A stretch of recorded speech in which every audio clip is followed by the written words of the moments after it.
婚礼日期终于定了下来，闺蜜陪我去定做婚宴穿的旗袍，旗袍还没取回来，监控就拍到老公和闺蜜在我的婚床的翻译覆语，他们还设计要败坏我的名声，算计我的婚前存款。然而，在他们不知道的地方，我正在精心策划一场逐渐大戏。啪！我的左脸上挨了一巴掌，脸火辣辣的疼，耳朵嗡嗡作响。这是我们认识以来赵远第一次打我，我一下就懵了。这是那个一向温柔体贴的赵远吗？我们才领证不到半年，为什么今天他变得如此陌生？这是那个每次婆婆跟我找茬后都会轻声细语安慰我的老公吗？何况我并没做错什么，只是在婆婆催生的时候再次提出要换了大房再生宝宝。我一直认为结了婚两个人应该一起买房子，而且以后宝宝出生后肯定大一点的房子住起来更舒适方便，所以我才一直坚持要拿出婚前存款和老公一起换一个大房子。但是每次提到这个话题，伯伯都坚决反对，这次他更是开口就把我妈死的早没好好教育我，我才忍不住回了两句嘴，而平时斯文内敛的老公居然出手打了我。我忍住委屈的眼泪，赵远，我还没说完，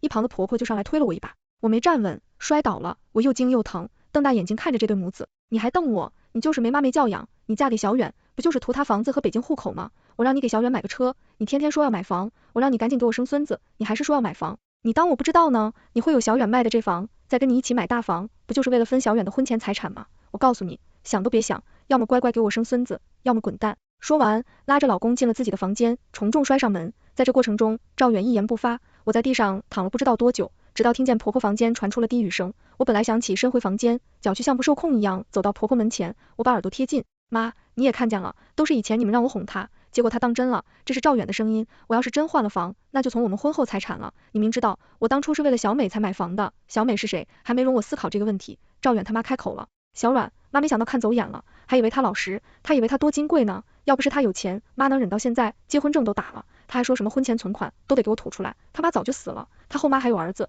他爸不会管他的，他只能由着咱们拿捏。我一阵眩晕，沾强支撑住身体，接下来我听到的对话让我如坠冰窖，他要不是老老实实把钱拿出来，咱们就想办法弄过来，再把他扫地出门，好，拿到他的钱，我就跟办他离婚，去娶小美。赵远没有丝毫犹豫，我忘了是怎么让自己不发出一点声音，怎么回到我和赵远的房间，怎么躺到床上的。我和赵远是经人介绍认识的，我们算是同乡，只不过我家在镇上，他家在县城，他长相斯文，笑起来很阳光，跟我爸一点都不一样，第一次见面我就对他心生好感。我不想找像我爸那样的男人，我小时候还成了暴发户，明目张胆在外面养了女人。姐姐曾经问妈妈为什么不离婚，直到10几年后的今天，我仍清楚的记得妈妈当时的回答，妈要是离婚了就没房住了，妈自己没关系，可是妈没地方住，你们就得跟你爸呀，都说有后妈就有后爸，妈不能让你们受欺负。后来妈妈突发心脏病去世，没多久，我爸就把情人娶进了门，还带着一个3、4岁的小男孩，那小男孩跟我爸长得很像，妈妈说过的话一直引导在我耳边。我暗暗定下目标，以后结婚不能住老公家的房子，一定要两人一起买房，为了能在家里生存下去，也为了能攒下钱实现自己的目标，我一边想方设法讨我爸欢心，一边努力学习，拿好成绩，满足我爸在亲友和生意伙伴面前的虚荣心。我爸虽然良心不多，但总归还是有一点，于是我考试成绩出来，他给我钱当奖励，我考上大学，他给我钱当奖励，我读了研究生，他给我钱当奖励，这些钱绝大部分我都存下了，为了心底那个目标。后来我就认识了赵远，他和我学历相当，毕业后就建立一家央企，拿到了北京户口。他和他妈听说我的身世时，心疼的跟我说，以后他们家就是我的家，一家人好过日子。我们交往的时候，各种节日赵远都会送我鲜花或者口红、香水之类的礼物，平时也嘘寒问暖，无微不至。每天晚上都告诉我第二天的天气、温度，让我注意增减衣服。他计划求婚那天，我突然想吃云吞，他冒雪跑到几公里外的元境云饺，买来我最喜欢的鲜虾蟹子云吞，那盒云吞放到我手里的时候还是热乎乎的。当时的他把打包盒揣在了自己怀里，羽绒服和毛衣都沾了汤汁，肚子上的皮肤还被烫红一块，我感动得一边稀里哗啦的哭，一边看着赵远给我戴上戒指。我以为我赵远会幸福的在我们一起买的房子里生活下去，直到今天我被现实狠狠打了一巴掌。看着镜子里憔悴的自己，我给公司打了电话，以头疼为理由请了1天假。赵远什么都没说，直接上班去了。婆婆也像往常一样出门，不知道是打麻将还是做什么，反正结婚后不久，她就把所家务都丢给我了。微信响好几声，拿起手机一看，有几个关系好的同事发来了关切的信息，中间加了一条我学姐经约推送的房产中介的名片。我叹了口气，先给学姐回复了道谢的信息，然后点开卡通兔子的头像，张美丽发了一大段语音，嘘寒问暖，让我好好休息，还说今天下班后来看我。张美丽是去年到我们公司来的，她发现我的名字里也有栗子，就主动来找我搭话，我俩因为年龄相仿，一聊又发现老家里的挺近，马上关系就拉近了，后来渐渐成了亲密好友。她跟我说她和未婚夫被一个汉子表离间，被退婚后她就换了工作。我跟她说我妈妈的遭遇和我的目标，我陪着她骂渣男贱女，他教我穿搭和护肤化妆的各种技巧。记得我和赵远领证那天，我试了好多衣服都不满意，他慷慨的把新买的小白裙借给了我。当时赵远在民政局门口看我都看呆了，他挑衣服眼光真好。所以在老家办婚宴的时间定下来后，我拉他去瑞佛，想帮我选料子、定款式，打算做一件漂漂亮亮的旗袍。那天店员推荐了好几种款式以及布料、盘扣，美丽在一旁各种提意见。你要不够细，这款适合腰细的姑娘，这种红色不称你的肤色，你要不要看看那边偏玫红或者偏粉色的料子，这种款式你要穿上会显得胸大的像奶牛，美丽眼光高，口齿伶俐。一通言论却招来了其他顾客的错误，我的脸开始发烫，店员还在努力的维持微笑，旁边顾客的小声议论也传到我的耳朵里，这是来长眼的还是来挑刺的？二婚才穿粉的，美丽眼圈微红。丽丽对不起，我是第一次帮人挑婚宴上穿的衣服，而且还是给你挑，我才这么挑剔的。最后在小美到一边接电话的时候，店员帮我选好的款式以及面料、弹扣，我收回思绪，低头准备回复信息，目光却停在了手机页面顶端的小美丽3个字上，这是美丽的微信昵称。我看到里面小美2个字，一个猜想电光火石般在大脑中闪过，被自己的猜测吓了一跳，我赶紧晃晃脑袋，想把它赶出脑海，但它似乎在我脑中生了根，我心烦意乱，回复了好的，谢谢，被码手机放在一边。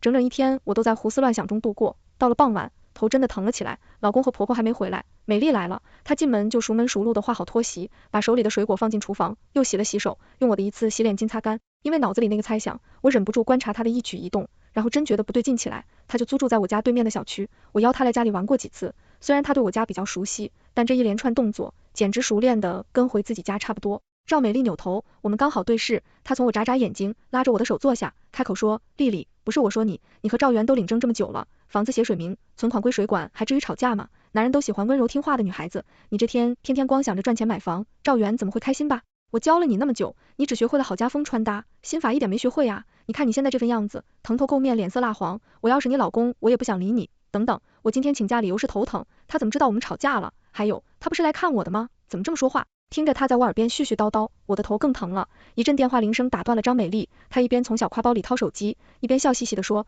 咱们经理帮我介绍了一个优质男，最近经常打电话给我，然后把手机贴在胸口，小跑到阳台接电话，还不忘关上阳台门。在他起身时，我看见他换了新手机壳，图案卡通的白色兔子和棕色的熊，上面还有红色的心，那个白色兔子和张美丽的微信头像是同一只，而他手机壳上的图案我也见过，在赵远新买的家具 T 恤上，那个猜测又开始在我脑海里叫嚣，借口不舒服要休息送走了张美丽。我拿出了手机，我迫切想要做点什么，验证了一个猜测。我打开百度，刚输入白色的兔子和，下面就出现白色的兔子和棕色的熊，叫什么白色的兔子和棕色的熊等等。我点开几条，直到了白色的兔子叫可妮兔，棕色的熊叫布朗熊，他们是一对小情侣。我不知道这只是巧合，还是我已经猜到了真相。那天定做旗袍的情形，还有张美丽刚才的种种表现，又在我脑海里浮现。如果她真的是赵元口中的小美，那她这些行为就解释得通了。思考间，我听见老公和婆婆回来了。老公到我床边坐下，伸手摸了摸我的额头，不发烧呀，像是自言自语，又像是说给我听。他拉起我的手，丽丽，你也知道，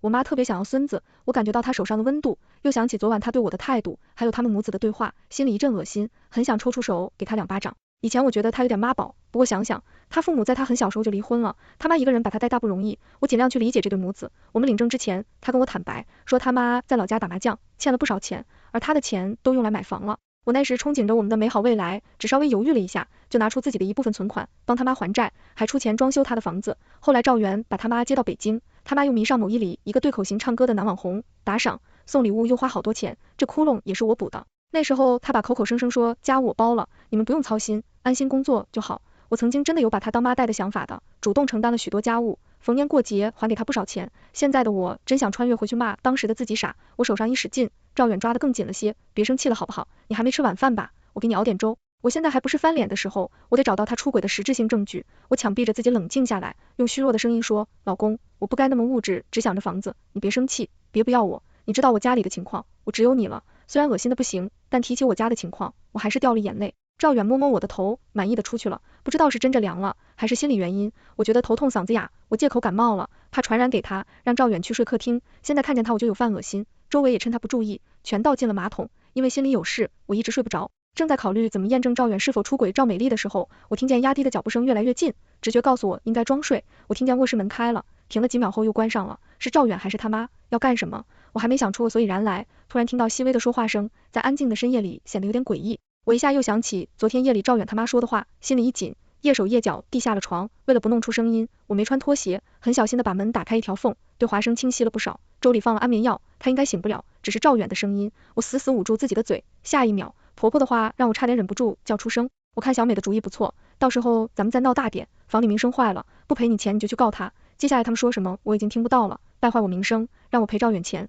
这么恶毒的方法，亏他想得出来，我不能坐以待毙，随时防备着也不是办法，要尽快找到赵远出轨的证据，才能掌握主动权。思考再三，我决定去小某书搜索看看有什么有用的方法。打开小某书，我在搜索栏输入怀疑老公出轨闺蜜怎么办，屏幕上出现了搜索结果，老公出轨闺，遇到坑人的闺蜜该怎么做？关于出轨最好的处理方式，怀疑老公出轨了，老公和闺蜜在一起了，唯一点开，记录下可能有用的内容。想了想，又返回首页，点击底部的加号，编辑了一条笔记，我老公出轨，还想算计我的婚前存款，我应该怎么办？再不给谁看理？选择了张美丽以及我们共同认识的人以后，我点击了发布笔记。看着刚才记下的内容，我决定先从家里的 iPad 下手。我想起赵元好多次说上去厕所，拿着 iPad 在卫生间一待就很久，我要洗澡了去敲门他才出来。我问他在干什么，他说打王者。周六，赵远说单位派他去天津办事，就匆匆离开。婆婆也像往常一样出门了。我打开 iPad， 点开后台 App 刷新，一行一行的看下去，发现有一个支付宝在屏幕上没显示。我一下想起刚才在小某书看到的笔记，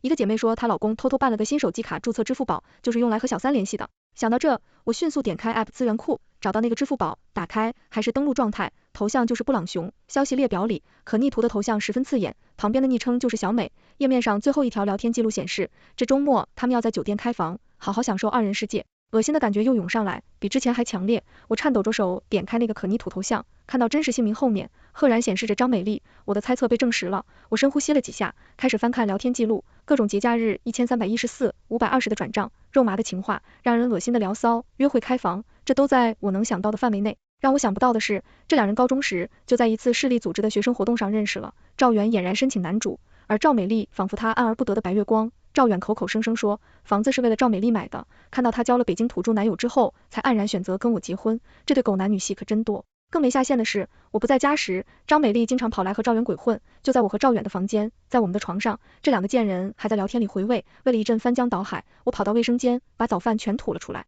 再次拿起 iPad， 我强忍着不是继续翻看聊天记录。原来赵远对我的温柔体贴都是张美丽教给他的，那些让我心生欢喜的花和礼物都是张美丽挑的。张美丽到我们公司后，更是刻意设计让我们成为无话不谈的闺蜜，好方便掌握我的一举一动。还不赵远他吗？介绍人说我有弟弟是他担心，我是服的魔，本来想拒绝，后来找人调查我，得知弟弟是后妈生的，我爸又是我们当地小有名气的富人，就马上支持他儿子跟我交往。就因为我有一大笔存款，因为我爸有钱，我一阵干呕，感觉胃都要吐出来了。想起以前不舒服时，金月学姐教我的方法，我放下 iPad， 掐住内关血，平复下来后，我用网上说的方法，把这些聊天记录全部录屏，然后拿起包，准备去捉奸。我的手刚搭上门把手，手机响了，来电话的是金月学姐。我放开门把手，接通电话，学姐关切的声音传了出来：丽丽，我刚才看见你发的笔记，金月学姐是我来北京之后第一个关心我的人。研究生先生报道那天，我爸和后妈要送弟弟去省会的私立中学，我一个人带着行李坐高铁来北京。那天很热，我拖着2个行李箱到学校时，感觉自己快要中暑了。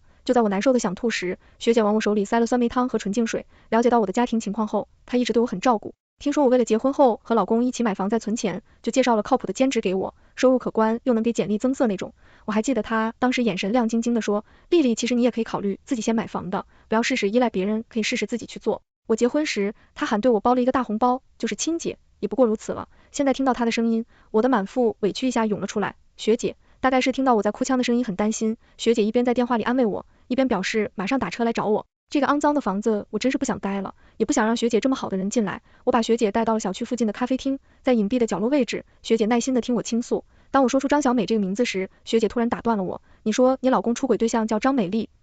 学姐多努力句，不会只要巧吧？那我有没有这个张美丽的照片？我想起手机相册里还有我们一起逛街时的自拍没删掉，就翻出来给学姐看。我去，还真是她！我被学姐突然提高了音量吓了一跳，结下巴巴的问，学姐你也认识他？太认识了，京城，你还记得吧？我点点头，京城是学姐的龙凤胎弟弟，这个张美丽张小美以前是我同事。学姐喝了一口咖啡，后来有人给她介绍了一个男友，刚好是京城的发小。通过学姐的讲述，我知道了张美丽的另一面。之前有人给她介绍了一个北京土著，早年赶上拆迁，家里有好几套房那种，土著很喜欢张美丽，但是他妈总说张美丽看着不像善茬，还找学姐打听过张美丽的品行。后来土著准备和张美丽结婚时，土著妈发力了，她突然甩出一大堆张美丽过去的时机，相当精彩，包括但不限于高中时跟语文老师套近乎，还吊着隔壁县的男同学当备胎，大学同时勾搭2个老师，事发后2个老师还大打出手，还有张美丽能进学姐林公司，是她研究生导师的手笔。于是土中巴果断让儿子和张美丽分了手。听着张美丽的事迹，有什么东西在我脑中一闪而过，我还来不及细想，学姐又开口了。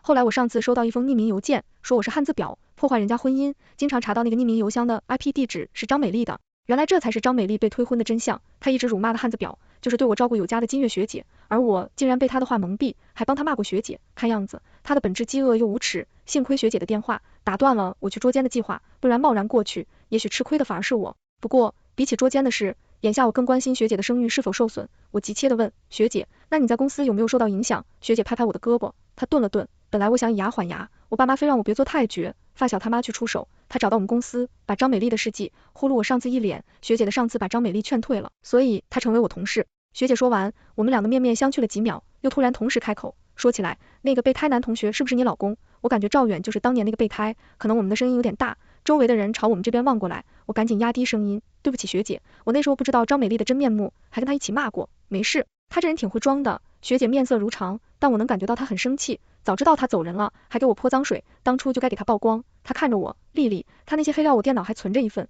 你需要的话，我发你。我想起支付宝上的聊天记录，赵远和他妈的对话，立刻点头。不过这还不够，今天刷新了我对张美丽的认知，这么一个恶毒无耻的人，到底想用什么方法害我？我还是尽快弄清楚，才能更好的防备和反击。要离婚，要报复，只要对你自己没伤害，我都支持你。学姐说完，又叹口气，怎么遇到这样2个人，真是刷新3观。我想到早上记录的那些东西，一个计划在我心里渐渐成型，我压低声音，学姐，我有一个计划，需要你的帮助，跟学姐说。我跟学姐道别后，我打车去了学姐从京城那要来的地址。回到家，赵远自然是不在，老太婆也还没回来。我拿出了包里的摄像头和录音笔，布置好以后，我看了看时间，到厨房去做晚饭。果然晚饭即将出锅的时候，老太婆回来了。吃饭时，我一边在心里告诫自己小不忍则乱大谋，一边对起笑脸对婆婆说，妈，白天我爸打电话给我，让我明天回家去。没等她开口问，我接着说，我的买18了，我爸说分家，家里的房子生意都归我弟，我这边他就直接给钱。我收到房子生意都归我弟时，老太婆一脸不高兴，等我收到给我钱时，老太婆眼里满满的算计和得意。我低头吃饭，假装什么都没看到，告诉她我买的明天一早的高铁票，要早些休息。饭后老太婆抢着去洗碗，就跟她刚到北京时一模一样，只不过现在的我不会再被她骗了。洗完碗她也会问我要不要喝牛奶，也会说帮我收拾行李。不知道原委的人一看，估计还以为这是个很爱女儿的亲妈，想着自己接下来还有大事要办。我笑着拒绝了她，回到房间，我先装了几件衣服和洗漱用品，没有自己的房子就是麻烦，只能去住一阵酒店。我反锁上房间门，拉开梳妆台下面的抽屉，拿出里面的基本记账本。为了存钱，我一直坚持记账，花钱的票据也都留着。没想到现在他们也许能作为离婚时索赔的证据。确认过给赵远装修房子的票据都还在，我把账本塞到了行李箱夹层，然后打开笔记本电脑，仿照着学姐发过来那份张小美的黑料，把狗男女在支付宝上的聊天记录做成了 PPT。我向公司请了年假，出门后我没去南站，而是叫了辆出租车，直奔京城的朋友开的打印店，提着打印出来的2叠纸，我又绕了一圈，进了小区旁边的酒店，刷卡进房。我打开笔记本电脑，一番操作后，显示器上出现了家里客厅以及我和赵远卧室的监控画面，录音笔我出门前也打开了，双保险，我不在的时候，张美丽大概率会忍不住登堂入室，这时候他们就能发挥作用了。6点43，我的手机响了，张美丽打来的，我按下机听见张美丽娇滴滴的声音在耳边响起，丽丽，你怎么突然回家了？是家里有事吗？每天要回来呀？我想起每次出门时她都给我打电话，甚至1天1通，以前我还挺感动，觉得她很关心我，现在看来是要确认我外出多久，什么时候回来吧，这样她和赵远就可以放心在家里厮混了。走得匆忙，忘了跟你说，我爸要分家，我请了1周假，挂掉电话，我用手机点了外卖，又坐回屏幕前，就我点外卖这点时间，张美丽已经进了我家，监控画面里，她身上穿着我的一件长外套，帽子和口罩还拿在手里，她样子是刚摘下来的，这么看来，刚才给我打电话的时候，她都进龙门了，真够心急的，还有这身行头，平花心思。美丽来了，饭马上就好，老太婆相当热情，监控你。张美丽正在换鞋的动作突然停住了，妈，赵远急忙站到张美丽旁边，手扶上她的背，您怎么又忘了要叫小美？老太婆愣了一下，但马上又堆起笑脸，我真是老糊涂了，忘了，小美，快换鞋吧。说着，殷勤的结果，张小美的小挎包帮她挂好，又给她拿拖鞋。以前她对我也这么殷勤过，我和赵远领证后，她的真面目才渐渐显露出来。先是各种阻挠我们换大房子，再是撺掇我用婚前存款给赵远摆路虎，还有各种催生。我说换了大房子再生娃，他就说我不孝，要让他们赵家绝后。再后来他每天出去唱歌、跳舞、逛街，什么家务都不做，回家就挑唆赵远和我吵架，而赵远在这时候就会装死，等他妈妈够了再温言软语的安慰我。我以前还以为他多温柔体贴，真是蠢得可笑。还得感谢之前那场争吵和那一巴掌，我看清了这母子俩贪婪自私的本质。这时老太婆一句话打断了我的回忆，小美，这头3个月胎不稳，快坐下吧。张美丽怀孕了，那我的计划是不是要更改一下？万一把她闹流产了，我是不是还得承担责任？而监控你，那3个人已经坐下开始吃饭了。如果光看画面，这是相亲相爱的一家人，只不过声音跟画面实在太违和了，因为张美丽正详细讲解害我的计划。阿姨你们放心，我找的是老家的表弟，等他喝了加了料的奶茶，让我表弟把他弄进房间，过半小时你们冲进去，赵远录像。阿姨你闹大点声，多招点人来围观，你们放心，那胡同里的摄像头是坏的，他找不到证据的。他不乖乖交出钱来跟你离婚，你就说给他发到网上。我感觉全身的血都往头上冲，没想到张美丽竟然这么恶毒，勾搭赵远不够，为了算计我的婚前存款，还想让我身败名裂。我实在忍不住，跑到卫生间吐了个昏天黑地。等我缓过来坐下，张美丽和赵远已经在沙发上开始腻歪了。我颤抖着手拨通了学姐的电话，告诉她我知道了张美丽的计划，还有张美丽疑似怀孕了。电话里安静了几秒，我听见学姐深呼吸了几下，不知道是不是也被张美丽这个恶毒的主意恶心到了。不过学姐的声音一如既往的让人安心。丽丽，稳住，只要你拿到他们出轨的证据，就可以离婚了，不去闹那一场，也可以直接曝光。学姐说的有道理，不能当面闹，大不了我把证据发到网上去，这样全国人民都能看见，比中间大戏也差不了多少。我冷静下来，拜托学姐了，监控里拍到的话，我马上联系你。挂掉电话，我盯住监控，不到9点半，这2人就滚到床上去了。老太婆还在门外让他们节制，别伤了她的宝贝孙子。眼看要开始伤而不宜的运动，我忍着恶心，准备关掉笔记本的声音，却听到了让事台峰回路转的对话。赵远一边喘息一边说，我这主意不错吧？你看我妈对你多好。7，那过一阵，你妈要是问我怎么还没想怀怎么办，你快把方丽丽给我解决了，就因为她，我都想改名叫张小美了，那咱们就弄假成真吧。赵远这件细细的声音，恶心极了。张美丽用力推开赵元，让我备婚先孕，你想都别想，你跟方丽丽离婚，把房子分我一半，再去我家提亲，你记住了，我能找一个北京的，就还能再找一个。知道了张美丽是假怀孕，后面2人的互动我可没兴趣再听了，我关掉笔记本的声音，再一次拨通学姐的电话。好，明天早上5点到你们小区门口接人，学姐办事相当高效。赵远、张美丽，这场大戏是你们这对狗男女应得的。第2天5点不到，我背着包来到小区门口，看见左侧的树下已经有6位阿姨站在那里，应该就是学姐找来帮我演捉奸大戏的帮手。我摸了摸包里的2叠纸，朝阿姨们走过去。京酱肉丝，其中一位阿姨朝我喊出了暗号，葱爆羊肉。我话音还没落，他们就走到我面前，姑娘带路吧。接着我们老叫几个，帮你好好出气。老妹，放心吧，看我们的。我眼睛一酸，给6位阿姨鞠立躬，带他们奔赴舞台，拿出钥匙打开门。我一眼就看到鞋架上张美丽的小白羊皮鞋，我心里暗暗给自己打气，然后努力大喊，妈，赵远，我回来了。几位阿姨随后喊起来，亲家，亲家，我们来了。一边喊一边动作迅速地堵到2个卧室的门口，只听2个房间里先会响起了不小的动静。老太婆卧室的门先开了，眼前的情形让她一脸惊恐。丽丽，你怎么？小远，丽丽回来了。赵远房间里动静更大了，老太婆还想过去挡在赵远门前，被2个阿姨拽住了。你这老太婆太欺负我侄女了。我借着她愣住的机会把赵远房门打开，赵远和张美丽正在手忙脚乱地穿衣服，3位阿姨直接冲过来把他们拖到客厅。一位阿姨打开了手机摄像头，你们干的好事，趁我侄女不在家把狐狸精带到家里来了，街坊邻居们都出来评评理了。婆婆给儿子乱搞放风，都来看看这对不要脸的狗男女。我趁乱去回收了摄像头和录音笔。这个时间楼里还比较安静，这么大动静很快惊动了楼里的邻居。刚才我进门的时候故意没关大门，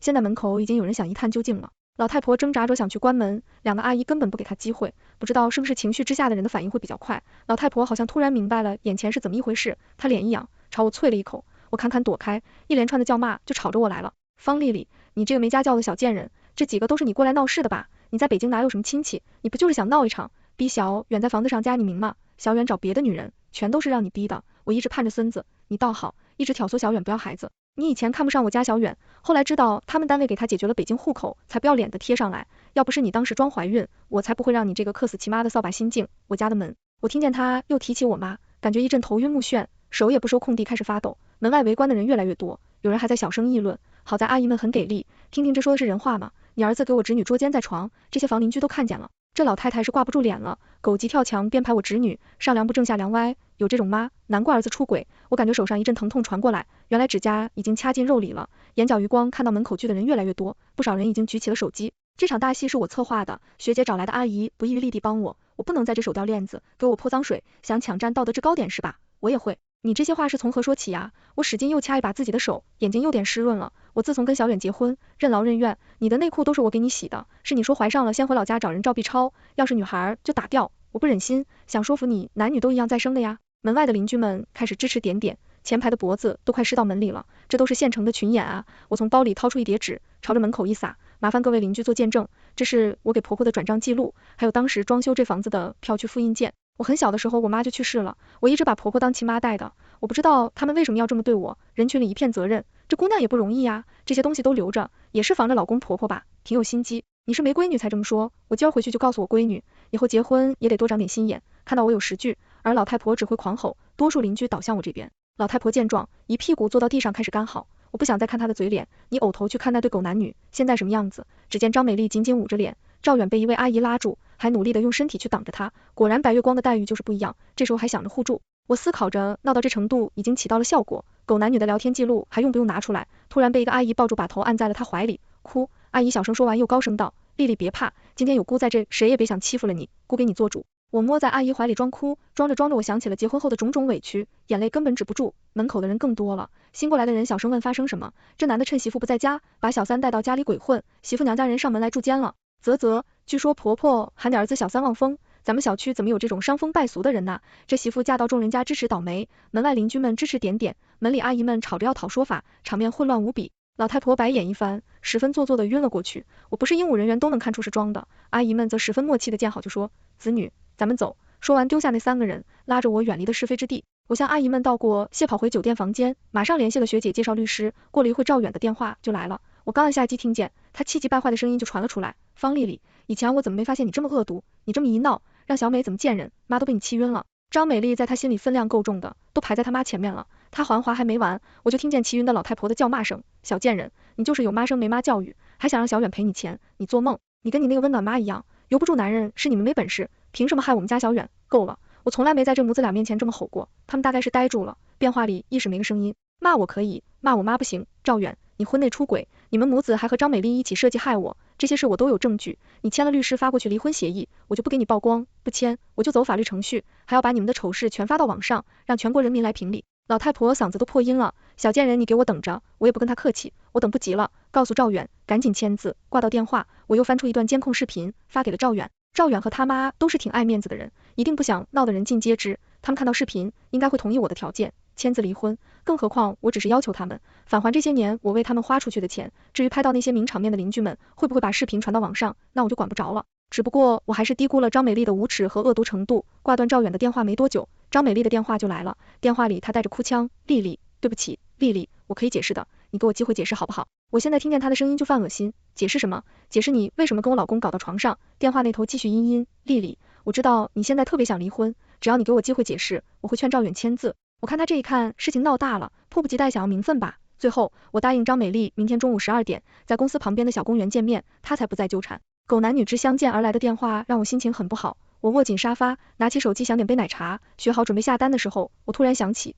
昨天在监控里听到的，等他喝了加了料的奶茶，让我表弟把他弄进房间。我一下子支起身体，张美丽约我明天中午见面，恐怕又是个鸿门宴，中午12点到1点，是公司的午休时间，有不少同事都会去那个小公园坐一会，或是看看绿植放松一下。虽然不知道张美丽具体打的什么主意，但直觉告诉我她一定会搞事，很可能是想让我在同事面前丢脸。既然这样，我就将计就计，再送他一场戏好了，刚好那聊天记录也能派上用场，不能白白打印，只是万一他有后手，我也要找帮手。心里盘算着，我再一次拨通了学姐的电话，学姐想不想一起出气？站在小公园门口，我看看手机，时间显示11点50分。进门后，我看看周围，张美丽还没到，左侧不远处，一个黛玉风貌的年轻女子举着手机在拍公园里的小花，右侧长椅上坐着一个戴着唯一动帽的年轻男子，动帽外面还套着一副大大的耳机，他身体微微摇摆，应该是在听音乐。长椅附近的石桌凳那里有几个人围坐着打牌。丽丽，张美丽出现了，我看了眼手机，12点整，我扭过头，看见美丽朝跑过来，不远处公司的写字楼门口，不少人在往外走，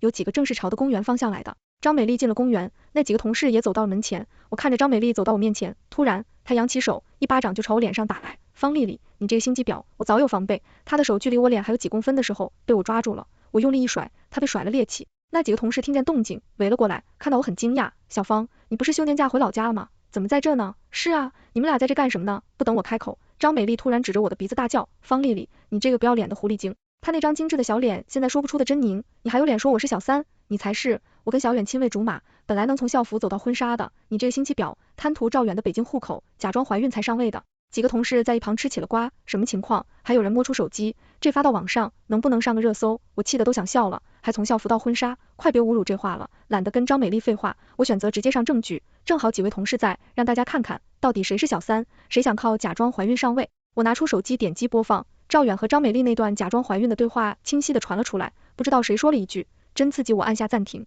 后面的内容实在不能公开播放了。我从包里掏出一叠纸，这还有更刺激的，是我精选出来的狗男女的聊天记录，说完直接扬到了张美丽脸上，有手快的同事捞起几张，顺势念起上面的字，小远在婚床上和别的女人，同事差点咬到自己舌头。嘿，小张啊，你平时看着挺文静，原来这么放开呢。张美丽瞪着我，眼珠子都快出来了，你什么你？张美丽，你还认识我吗？刚才拍小花的年轻女子走过来，摘下了渔夫帽，是金月学姐。看清了眼前女子是谁，张美丽脸上出现一瞬间的惊惧，但她迅速换上一副可怜兮兮的嘴脸，月月姐。我当时是一时糊涂，我也辞职谢罪了呀。学姐躲开了张美丽伸过去想抓她胳膊的手，朝着冬青的方向喊道，冬青后面那位还不出来吗？张美丽的脸色一下变得煞白，身体都开始发抖，还等着我让人去请吗？学姐话音刚落，之前听音乐的男子和那几个打牌的人都站了起来，冬青后面冒出一个瘦小的男人，手里还拿着手机，他战战兢兢地挪到张小美身边，了解，这就是他计划害我时候要用到的那个表弟吧。不知道是不是被事态的发展惊到了，同事们自动闪到了一边，开始静静的围观，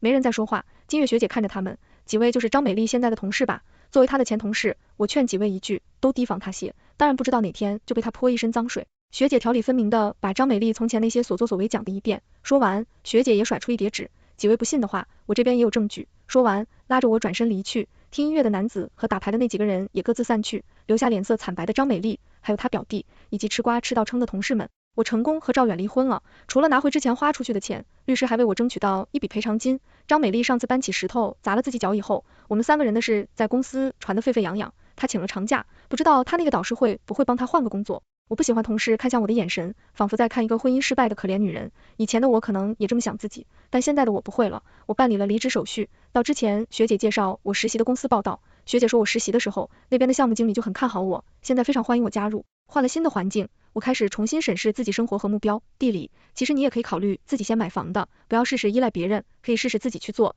金月学姐当年说过的话又在耳边响起，从前我为了逃离原生家庭的阴影，寄希望于婚姻，渴望找到一个真心爱我对我好的老公，2个一起努力在北京买房子，安家落户。为了完成这个目标，我努力存钱。遇到赵源以后，我被他精心伪装的温柔体贴蒙蔽了双眼，以为他就是我要找的人。然而现实狠狠地给我上了一课。还有张美丽，我以为我们一见如故，没想到她也是奔着算计我来的，是我自己识人不清，轻信别人。如果不是老太婆心急，一直催生计划的矛盾，我现在可能还被蒙在鼓里，说不定最后会被这3多恶毒的家伙，肯定骨头都不剩。现在我拿到的赔偿，算是赵源为他出轨行为付出的代价。至于他们合谋想害我的那笔账，我要找到合适的时机再算。没想到机会很快就来了，以前的同事打电话来说张美丽也换了工作，还要和我前夫在老家办订婚宴，估计北京这边他们名声都臭了，只能回老家办。同事语气里透着鄙夷，聊天中他又一五一的向我透露了张美丽和赵远办订婚宴的时间和地点。于是在我们老家市里最豪华的饭店，又一场好戏上演了。订婚宴上，等该播放记录赵远和张美丽相知相识过程的电子相册，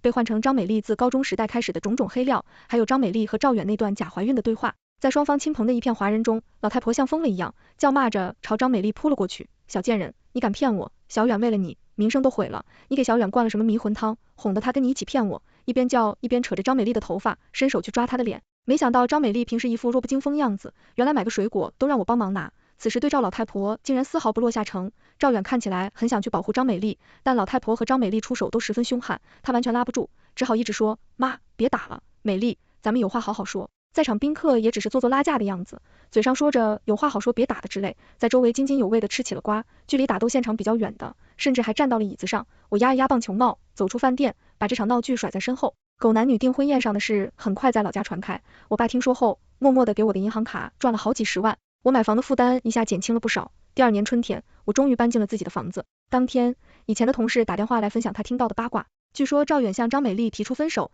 张美丽跑到赵远单位闹，让赵远丢了工作。赵远和他妈在之前的那小区也住不下去了，但他那个房子挂出去却一直卖不掉。学姐之前介绍给我那个中介透露，有一对新婚夫妻本来看中了那房子，有签约的印象，结果听到邻居无意中说起，当初我去捉奸的事，2人当场就走了。同时还在电话里念叨，这对狗男女真活该。我笑了笑，打开阳台窗户，让春天气息进到房间里，全问完解。